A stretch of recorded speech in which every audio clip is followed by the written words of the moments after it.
ஓம் சக்தி.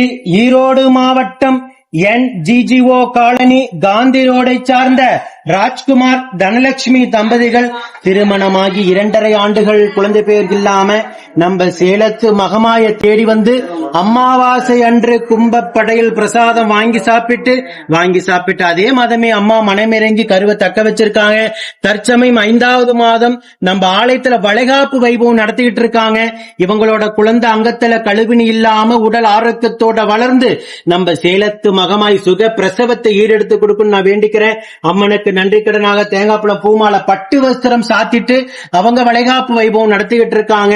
இதே போல நித்தம் சாட்சியாக இருக்கின்ற பக்த கோடி பெருமக்களை கண்கூடாக பார்த்துக்கிட்டு தான் இருக்கீங்க.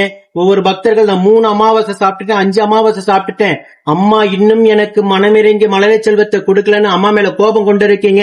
தற்சமயம் கோபம் கொள்ளாதீங்க. நீங்க மீண்டும் அம்மாவை தேடி எந்த நம்பிக்கையோடு கும்பப்பிரசாதம் வந்து வாங்கி சாப்பிட்டுட்டே இருக்கீங்களோ உங்க முன்ஜென்ம சாபப்பினி கர்மபலன் அத்தனையும் வேறெடுத்து அம்மா கூடியவர்களும் உங்களுக்கு மலரி செல்வத்தை ஈரெடுத்து கொடுப்பாங்க. ஓம் சக்தி பராசக்தி.